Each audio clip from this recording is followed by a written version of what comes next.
All right, so in 2 minutes, we're gonna be the recipients of a mystery champion. Who knows what champion they're gonna give us today?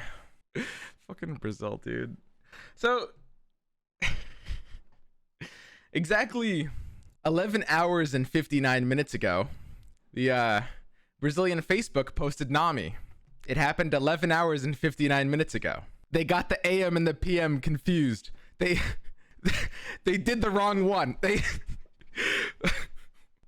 How does that happen? How is it every time? Every time it's Brazil.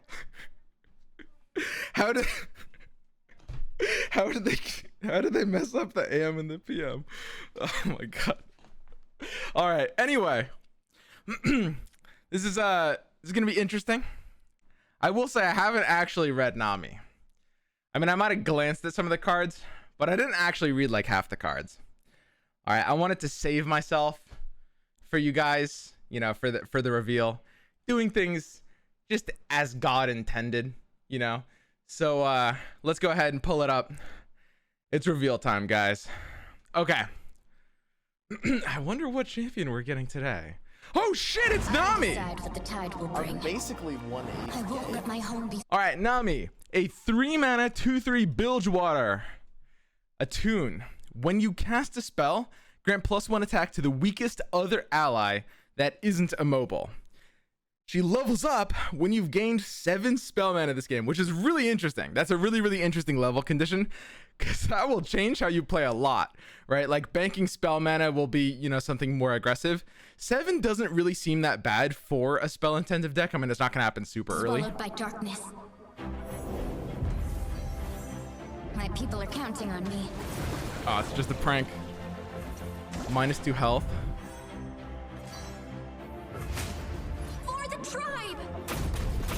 I'll make corpses of them all. Not if you drown first, brute. Grant -1 power and vulnerable. So we're seeing more of these pranks. Rise with the surf.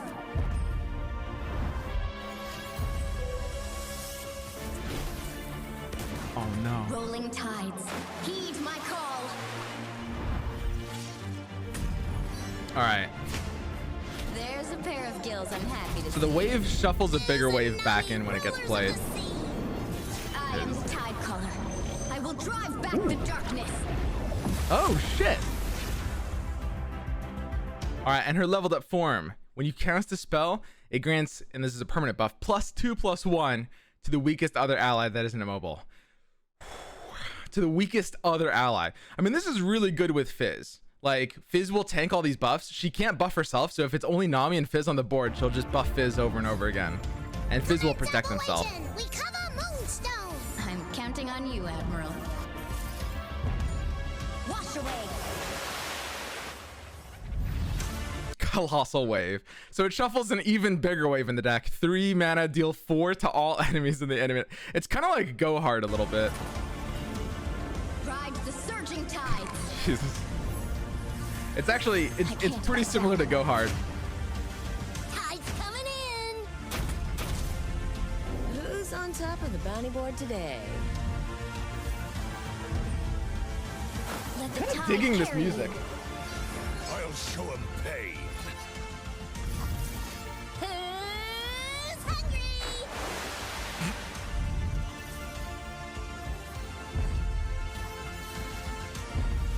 Embrace the current or be swept away. So yeah, she's just spamming spells and buffing the shit out of this Fizz.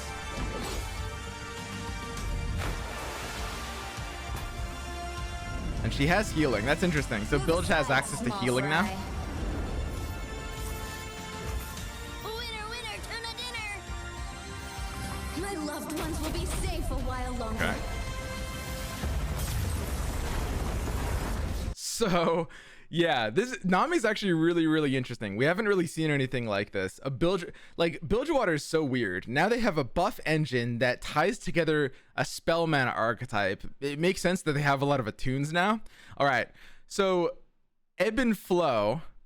I don't know actually if this is Nami's champ spell. We don't know yet. But Ebb is the main deckable one. Deal 2 randomly to an enemy or the enemy nexus and create a flow in hand. So this one you don't get to target. But when you use flow for 2 mana, and this one's fleeting, then you get to heal an ally for 2, and then it makes the third one, which if you have basically 6 total mana on the same turn, right? Let me, you can see here, that's just a 2 mana card. But if you have 6 total mana on the same turn, then you can lastly play Ebb and Flow, which deals 2 randomly to the enemy, and you still get to heal one of them as well. So the last one you play is basically just Ebb and Flow combined. But for 6 mana, if you have it on the same turn, you can just play 3 spells, and that's 3 spell triggers for Nami, which is really, really nice. Tidal Wave is kind of like the mini quest they have. Deal 1 to 2 randomly different randomly target enemies and create a crashing wave in your deck. And the crashing wave is this, I don't know why they ordered it like this. Crashing wave is this medium-sized one. The next level deals 2 to 4 different randomly target enemies and then creates a colossal wave. So this one's already good, right? The crashing wave, I mean, it's not as good as like a Hexite crystal, but this will often deal with a board, right? If you just play the crashing wave, it doesn't even need to be the big wave yet. But then when you get the colossal wave, the final form, this is the third step in the mini quest. It's 3 mana, deal 4 to all enemies in the enemy nexus. And there was a visual bug in the video where it showed as burst, but it's not burst. So there's a lot of ways you can do this. I mean, just in Bilgewater, Zap Sprayfin, of course, can draw you the next evolution of the waves, which is really, really good. You can combine it in like a go hard deck and kind of use both of them. You can use it with cards like Predict. You can use it with cards like Scattered Pod to like draw the slow card out of your deck. There's a lot of ways of using these waves. And the Colossal Wave actually looks pretty powerful as a win condition. I mean, it's really like pack your bags, right? Deal 4 to everything in the enemy nexus. Like, this is pretty powerful. So I actually expect a lot of people are going to experiment with like different ways, whether it's Shadow Isles or Ionia or something, different ways of being able to try to like build these Colossal Wave decks. Then we've got Marai Warden. When I'm summon a random 1-cost follower. Ooh! Holy shit! That's pretty nuts. What? Excuse me? All right. This is like, I'm not going to say better House Spider, but this is really, really good. This is insane. I mean, in a lot of cases, it will be a better House Spider. House Spider is really good because of its diverse stat line. It's kind of like a 2-mana petty officer. Yeah, and of course, this is synergy for the 1-cost archetype, theoretically. I don't know if Jagged Taskmaster is going to make sense yet, but I mean, I guess it's at least a step closer. But yeah, this card looks really good. This would go in Bandle Tree. Yeah, I mean, maybe a Bandle Tree deck as well. And then finally, we've got Fleet Admiral. This card's like a staple of Bilgewater, by the way. You run this in like every Bilgewater. This card's so good. That's crazy. All right, Fleet Admiral Shelly. 5 mana, elusive attune, 3/3. For every 2 spells you play in a round, grant other allies +1/+1. That is a little scary because it's got elusive. And I know I'm basically one. There's definitely elusive decks you can build with this. So this is really, really good with Fizz style decks. It's really important that this card is in Bilgewater because there's already like Fizz style, like Fizz Draven kind of decks where you have a lot of elusives. You're going to be running, a lot of the like baby elusives that this will give like, 1 or 2 random buffs to. I don't know. It's close. I don't know exactly how good it's going to be, but that deck often runs a ton of cheap spells. Like, you're going to be able to trigger this on turn 5 very reliably in a deck like this. So I don't think you can really run this in a diversity of decks, but it already has a deck it fits in, right? Like Draven Axes. Exactly. So you're playing this in Fizz Draven. Like, this deck was basically designed for Fizz. This card, Fleet Admiral Shelly, was basically designed for Fizz Draven. And it'll be pretty good in a deck like that. It might actually make that deck quite a bit better if they're able to have like a slightly wide board. So yeah, Fleet Admiral Shelly is really, really good. All right, wow, let's look at the rest of the cards because I think there's going to be a few more on Mobalytics, as always. And I think Nami's spell card might have been the other one. All right, so we went over some of these. These are the broadcast reveals. Lady of Blood, Curious, Shellfolk, Tailcloak Matriarch, and Mirror Mage. As I mentioned yesterday, I mean, Lady of Blood, I don't know how to evaluate this card. I mean, the Scion package is really weird. I can guarantee you the Scion package is going to be tier 1. Maybe it doesn't run Scion. Maybe it's closer to just discard aggro slotting in some of these cards. But like, discard Noxus PNZ is going to be tier 1. There's literally no way around that. It's actually impossible. But might not involve Sion himself. That's okay. Lady of Blood, I don't know if it would fit into a deck like that. She does seem a little bit slow, but she's really interesting, and depending on the build, I could actually see her. Shellfolk is a little slow. Probably a lot of these are kind of just like value engines. But Shellfolk is actually kind of really interesting to build around. Like I like the idea of this card and what you can actually do with it. You want to build it in a deck where you're picking randomly selected options. Presumably this works with mechanics like predict. It should work with invokes. You know, we don't know exactly for sure what this works with and what this doesn't, but you can build a lot of cool decks with this. And it's really not that bad. Like I can actually see some potential in this. Maybe not right away though. We'll see. Tail-Matriarch feels like it's going to need a little bit of recall synergy to make it work. But it's really cool concept for like an eventual recall deck. Works with Prank. Curious Shellfolk works with Prank. Yeah, I mean, it would have to, wouldn't it? Yeah, I mean, I guess that would have to be the case. And yeah, if it works with Prank, that could actually be kind of nasty. Prank becomes Nab. Yeah, wait, that's actually true. And then, of course, Mirror Mage. Mirror Mage actually... It looks like a really slow value engine, but if you can actually build a deck with enough created followers and created spells, I could actually see this kind of popping. Low key, it would be kind of like a tech card in certain metas, like a Karma. But in this case, if you have enough created cards and those created cards can be a win condition, this actually could be better than it looks. All right, now we can see Nami's champ spell here is Ebb for the ebb and flow, which makes sense. That's what we thought. We got a few other new cards. Abyssal Guard. A 4-mana 2/3 fearsome. When you cast a spell, give me +2/+0 this round. So you cast a spell, and it's a 4-mana 4/3 fearsome that round, which is not good yet. You cast the second spell, and it's a 4-mana 6/3 fearsome that round, which is kind of also not good yet. I don't think you'd play a 4-mana 6/3 fearsome. All right, don't play this card. Compare this card to Merciless Hunter. All right, Avatar of the Tides, a 6-mana 4/5. If you would get a mana gem, instead refill your spell mana. When you cast a spell, create in hand a random spell that costs 3 or less and give it fleeting.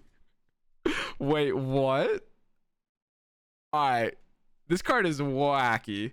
So at the start of the round, instead of actually gaining a mana gem, it just refills your spell mana instead. So it's like anti-ramp, basically. And every time you cast a spell, you can basically get any random 3 cost or less spell that you can just like...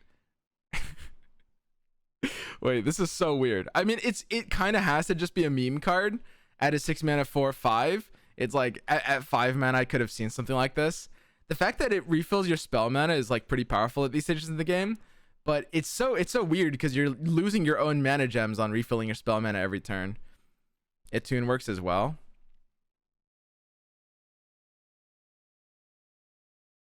I mean, Attune wouldn't trigger this, right? Does that actually count as getting a mana gem? I don't think so. Does it? All right. Next up, we've got Journeying Sandhopper. 3-mana 4/3 Attune. Ooh, this one's not bad. You can definitely, I mean, a 3-mana 4/3 stat line is going to be, I think some people might overrate this card. I think it's good in an archetype where you want Attune. You know, like a 2-mana 4/3 is pretty solid. It won't be as auto include as it might immediately seem, but this card is good. This card is something that if you're looking for the Attune keyword, you're definitely going to slap this card. This is just a very very efficient Attune. Then we've got Marai Songstress. When I'm summoned, if you've cast a spell this round, grant me elusive. Holy shit. All right, Draven is back on the table. Dude, they just don't stop. They just don't stop printing elusives. Every time they just keep doing more elusives. Like, what are they doing? 2-mana 3/2 elusive? Don't mind if I do. What? All right. Yeah, no, Draven will have to be pretty good. Dude, now Bilgewater's on the elusive trade. They've given elusives. Bandle City has like 20 elusives. They've given PNZ like a really good 2-drop elusive and ambush, which turns something into elusive while buffing it. Now Bilgewater's getting like a full elusive package. Bilgewater's getting Marai, Songstress, and Fleet Admiral Shelley, and support for Fizz. This is great. This is gonna be the best meta of all time. Oh, Jesus Christ.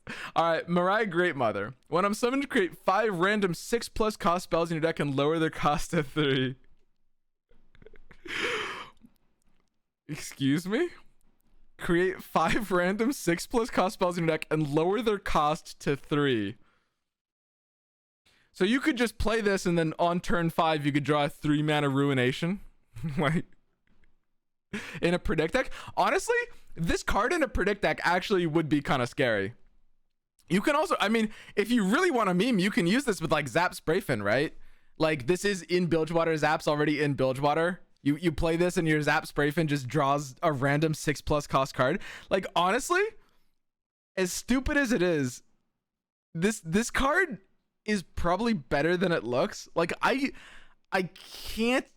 don't think this will be competitive quite, but like this card is not bad. Like actually, it's really silly for a 4-mana 3/3. That's all right, and just like empowering you will just auto win a silly amount of games by drawing like. Okay, so a lot of people will say, you know, when we point to something like Flash of Brilliance or you know, Mage Seeker Conservator. Mage Seeker Conservator does a pretty similar thing, right? You create in hand a random 6+ cost spell. And the thing is, when you look at the pool of 6+ cost spells, you're gonna be like, well, these 6+ cost spells, you know, they're not that good, right? You know, a lot of them are kind of like blanks, like Dawn and Dusk and True Shot Barrage and stuff like that. The thing is, like, when True Shot Barrage costs 3 mana, it's a fucking good spell. When Sunk costs 3 mana, it's a good spell. Like, the cards you draw off of this are gonna be between good and auto win, right? Like, this card, as much as it looks like a meme card, this is actually pretty close. Like this one's really, really not bad. And I don't think it's impossible for this to see some kinds of competitive slot-ins with synergy points like Predict or Zap or stuff like that. Like this can absolutely do some pretty dumb stuff. And it doesn't have, like, it's 4-mana 3/3. Like that's okay for a chance to just win you the game, right? There's gonna be like a Reddit post on day 1. I can see it already. There's gonna be a Reddit post on day 1 where somebody plays a 3-mana Field Rush on turn 5. Just and I for one can't wait. That's all I'm looking for. Jesus Christ. All right, yeah, that's pretty dumb. All right, and then we've got the Tidal Wave package at the end here. Random. What is it? Hearthstone? Yeah, no, there's a lot of random with this one. And the Tidal Wave cards look pretty good. I mean, keep in mind, this is one that you're just main decking. Like I said, it's very similar to Go Hard. It's sort of like it's sort of like Death Ray if Death Ray wasn't awful. You know, it's got like a 3-part mini quest where it's like Death Ray shuffles in part 2 and then shuffles in part 3. Except these ones actually like win you the game instead of being worse Mystic Shots. These cards look good. I mean, like I said, you're going to be combining this with some of the same stuff that you might be combining with Go Hard. You've got stuff like Zap Sprayfin will be drawing into these. Predict and Scattered Pot are the 3 things off the top of my head. I don't know if there's any like other major synergy points with these to try to get more of them. But if you can get to the Colossal Wave, this is going to be pretty good. Like this is going to be very, very good for you. Ezreal Waves is actually really interesting because it says randomly targeted, which presumably means it works the same exact way as Make It Rain works, right? I love the fact that all of these cards in these sets are relatively low synergy, with a high amount of deck building potential on their own fields. Wow, man. Yeah, I completely agree. But yeah, as Ezreal would actually level up off of these, which is pretty funny. Like a Bilgewater Ezreal deck. I mean, Ezreal Bilgewater is already all right. I could see just shuffling these cards into Bilgewater Ezreal and you can just run Zap Sprayfin there. That's all right. But yeah, Tidal Wave, of course, being the only main deckable one. These ones are created afterwards in succession. And if you get to Colossal Wave, it's pretty hard to lose the game at that point. I mean, it really is kind of like, you know, like pack your bags, Go Hard all over again. The big difference is like the initial Tidal Wave is kind of bad, right? Like Go Hard for 1 mana is a solid card, whereas Tidal Wave sets you behind quite a bit.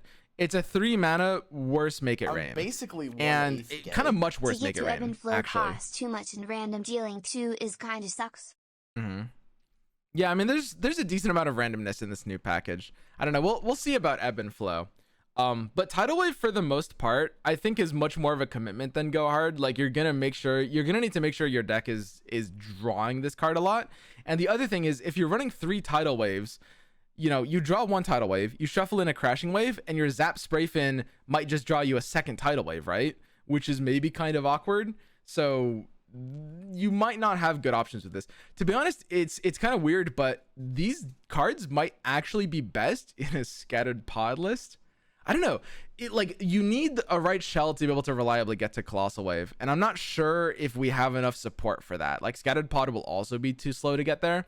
So the more I look at Tidal Wave, the more I don't think it's going to be nearly as competitive as something like Go Hard. But it's a scary card if there's enough synergy points, right? For sure. All right, but yeah, these cards overall, you know, let's go back to Nami, which I only looked at the start. Nami herself is interesting. I mean, she's super bizarre to evaluate. I don't know. So her level up is 7+ spell mana. Not sure exactly how fast that's gonna be. And her level up ability isn't really that strong. She's basically just giving stats, and she's giving stats in kind of an awkward way. She's giving plus attack before she's leveled up, when you really want like at least some amount of plus health in situations like this. I think she's kind of meant to be an elusive support card a little bit, because she's like buffing your weakest other elusives in like an elusive spell deck. But I don't think an elusive spell deck would be able to fit in Nami. So I'm not sure exactly where you would want to run her. Grappler thought that Nami giving Grant was so degenerate that Riot misprinted her. I mean, giving Grant, so the problem with the plus attack on the Grant is that she's kind of like, she sets you behind a little bit at the start. Bilgewater as a region is usually very champion reliant. And the thing is that elusives are kind of the best synergy with her.